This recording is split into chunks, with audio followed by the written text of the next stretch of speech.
कैसे हैं आप लोग? आई होप आप लोग अच्छे होंगे, मैं भी अच्छी हूँ।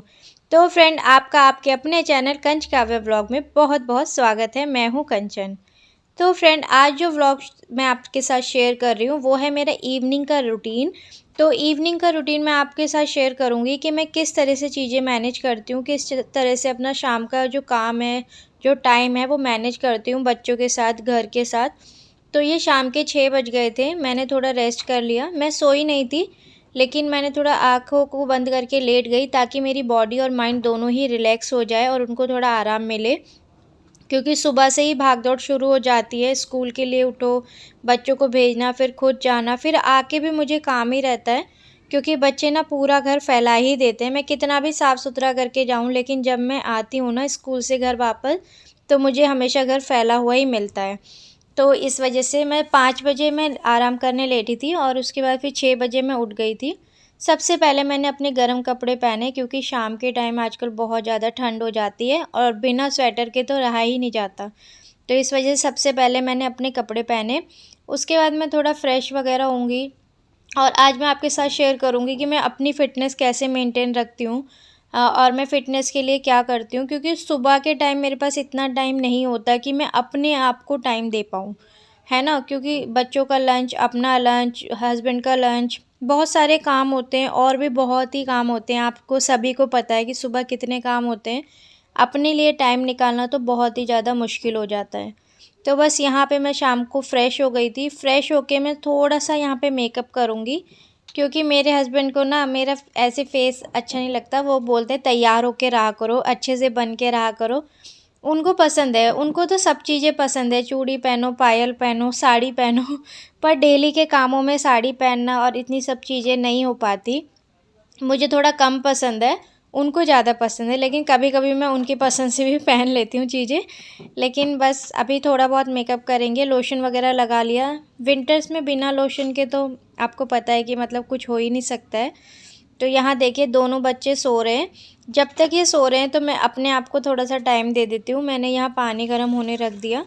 मैं थोड़ी-सी एक्सरसाइज़ करूँगी और योगा करूँगी। योगा तो देखते हैं पर एक्सरसाइज़ करूँगी। मैं शाम के टाइम पे ही योगा या एक्सरसाइज़ जो भी मुझे करना होता है या ज़ुम्बा करना होता है वो मैं इवनिंग के टाइम पे ही कर पाती हूँ। मॉर्निंग में मैं नहीं कर पाती, मुझे टाइम ही नहीं होता है इतना। तो मैंने पानी गर्म कर लिया, 1 चम्मच शहद मिला के गुनगुने पानी में पहले रिलैक्स होके मैं इसको पी लूँगी पूरे पानी को और उसके बाद मैं अपनी एक्सरसाइज़ स्टार्ट करूँगी। एक्सरसाइज़ में मैं कुछ ज़्यादा हैवी एक्सरसाइज़ नहीं करती, हल्की-फुल्की जो एक्सरसाइज़ होती है वही करती हूँ। कुछ एक्सरसाइज़ेज़ मैं अपने सर्वाइकल पेन के लिए करती हूँ, मुझे सर्वाइकल का पेन होता है तो शोल्डर वगैरह की मैं एक्सरसाइज़ थोड़ी ज़्यादा करती हूँ। ताकि विंटर्स में अगर मैं कोट वगैरह कुछ पहनूँ तो मुझे ज़्यादा दर्द ना हो, ज़्यादा परेशानी ना हो इस वजह से।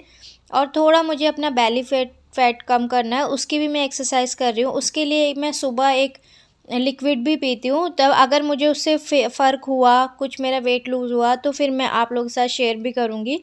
आफ्टर अ मंथ मैं आप लोगों के साथ शेयर करूँगी, अभी नहीं क्योंकि अभी मुझे कोई फ़र्क दिख नहीं रहा है और मुझे ज़्यादा टाइम ना हुआ भी नहीं है उसे पीते हुए इसलिए। तो बस एक्सरसाइज़ मेरी लगभग यहाँ हो ही चुकी है डन। अब चल के बच्चों को उठाती हूँ क्योंकि काफ़ी देर हो गई थी। ये 6:40 का टाइम हो रहा था शायद, तो बच्चों को उठा दिया। नोनू ने ना आज बिस्तर में सूसू कर दिया और क्योंकि इसकी तबीयत ख़राब है, इसके कान में चोट लग गई थी। इसने ना पेंसिल से अपने कान में मार लिया है, तो इसको मेडिसिन से ज़्यादा नींद आ रही है।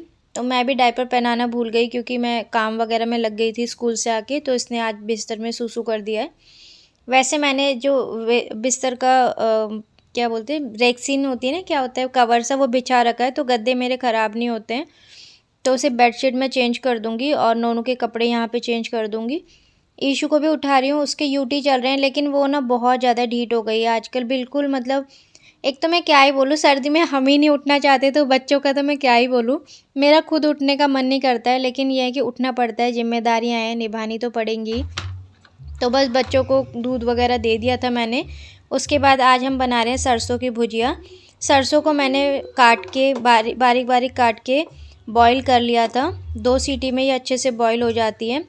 बॉईल करने के बाद मैं जो सरसों है उसको निचोड़ के अलग रख लिया था और उसमें अब मैंने नमक, लाल मिर्च यहाँ पे ऐड कर दी है। थोड़ी कुटी हुई लाल मिर्च भी मैं ऐड कर रही हूँ और नमक आप अपने टेस्ट के अकॉर्डिंग इसमें ऐड कर सकते हैं। इस तरह से पहले ही मिलाने से ये होता है कि इक्वली जो नमक और मिर्च है वो मसाले जो सरसों है उसमें मिक्स हो जाती है। अगर हम बाद में डालते हैं ना कढ़ाई में तो फिर अच्छे से मिक्स नहीं हो पाती है, इस वजह से। तो साइड में मैंने तेल गरम होने रख दिया था, उसमें मैंने हींग और लहसुन ऐड कर दिया है। लहसुन को भी मैंने बारीक चॉप कर लिया था। थोड़े लहसुन ब्राउन हो जाएंगे उसके बाद हम यहाँ पे हरी मिर्ची भी इसमें ऐड कर देंगे और हरी मिर्ची थोड़ी सी मतलब पक जाएगी उसके बाद हम सरसों भी इसमें ऐड कर देंगे। इसको हम अच्छे से मिक्स करके चला लेंगे और चलाने के बाद हम इसको थोड़ी देर के लिए ढक के रख देंगे पकने के लिए। वैसे तो ये जल्दी बन जाती है क्योंकि ये पहले ही हम बॉईल कर चुके होते हैं। तो ये देखिए झटपट 10 मिनट के अंदर ये तैयार हो जाती है। जो टाइम लगता है वो इसको साफ़ करने में ही लगता है। बॉईल भी जल्दी हो जाती है और बन भी जल्दी जाती है और ये खाने में भी बहुत ज़्यादा टेस्टी लगती है। जब भी मैं ये भुजिया बनाती हूँ तो मैं 1-2 रोटी एक्स्ट्रा खा ही लेती हूँ और ईशू को और ईशू के डैडी को भी बहुत ज़्यादा पसंद आती है। तो और अगर आप इसके पराठे भर के भी बनाएंगे ना तो भी बहुत टेस्टी लगते हैं। तो यहाँ देखिए बच्चे अपनी मस्ती में हो गए हैं क्योंकि उन्होंने अपना जो खाना पीना था वो कर लिया है। और ना कपड़े इतने ढेर लग जाते हैं। मैंने अभी थोड़े दिन पहले ही कपड़े धोए थे, संडे को शायद कपड़े धोए थे। तब से ना मैंने तय नहीं लगा पाई, मुझे टाइम ही नहीं हुआ। और आप यकीन मानोगे ये जितने मैंने धोए थे ना उससे डबल कपड़े हो गए। अगर एक बार कहीं पे थोड़ा सा ढेर लग जाए ना घर में कपड़ों का तो फिर उसके ऊपर लगता ही चले जाता है। तो इससे अच्छा होता है हम ढेर ना लगने दें, लेकिन थोड़ी टाइम की कमी हो जाती है जिस वजह से लग जाता है। और फिर ना उसी के ऊपर ईशू भी कपड़े डाल देती है, उसके डैडी भी डाल देते हैं, तो बहुत ज़्यादा मतलब ढेर लगा देते हैं ये लोग। और हर किसी के घर में ना मुझे लगता है एक ना एक चीज़ ऐसी होती है जिससे वरदान होता है कि उस पर हमेशा कपड़े पड़े ही रहेंगे। तो मेरे घर में वो ये सोफ़ा है, इसको बेचारे को वरदान है, इस पर हमेशा कपड़े पड़े ही रहते हैं। तो मैं ये कपड़े रख के आटा गूँथने चले गई थी और बच्चे देखो यहाँ जंपिंग मस्ती मजाक इनका अलग ही शुरू हो गया था।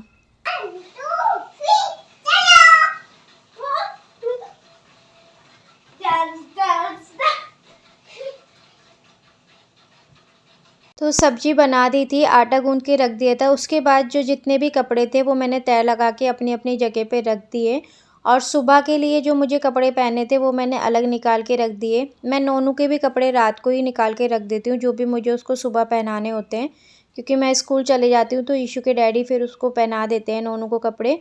तो ईशू की ड्रेस वगैरह प्रेस कर लूँगी, साथ ही साथ अपने भी कपड़े प्रेस कर लेती हूँ। तो इससे क्या होता है जो मेरा सुबह का टाइम होता है वो बहुत ज़्यादा सेव हो जाता है, क्योंकि आधे से ज़्यादा काम मैं अभी कर लेती हूँ। जैसे कि मैं सब्ज़ी रात को ही बना लेती हूँ, वही सब्ज़ी हम लोग लंच में ले जाते हैं, क्योंकि अभी विंटर्स है तो सब्ज़ी वगैरह ख़राब होने का इतना वो नहीं रहता। तो अगर रात को भी सब्ज़ी बनाते हैं तो वो सुबह लंच में चल जाती है।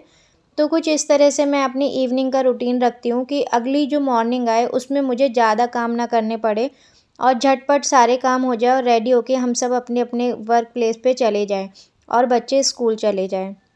इन सब में मेरे हस्बैंड का बहुत बड़ा सपोर्ट है मुझे। अगर वो मुझे सपोर्ट नहीं करते तो शायद मैं इतनी चीज़ें कर भी नहीं पाती। तो ये है कि वो बहुत चीज़ें मेरे साथ मैनेज करते हैं, इस वजह से मैं भी इतना सब मैनेज कर पा रही हूँ। तो ये है कि करना भी चाहिए, है ना? दोनों घर चला रहे तो दोनों को ही मतलब एक दूसरे की चीज़ों को समझना भी चाहिए और मेरे हस्बैंड तो बहुत समझते हैं। आप अपना बताना कि आपके हस्बैंड आपको कितना सपोर्ट करते हैं और आपकी कितनी हेल्प करते हैं। तो बस फ्रेंड आज के व्लॉग में था इतना ही। आई होप कि आज का वीडियो आपको पसंद आया हो। अगर पसंद आया हो तो वीडियो को लाइक शेयर एंड सब्सक्राइब करना ना भूलें। मिलते हैं नेक्स्ट व्लॉग में फ्रेंड, तब तक के लिए बाय बाय, टेक केयर।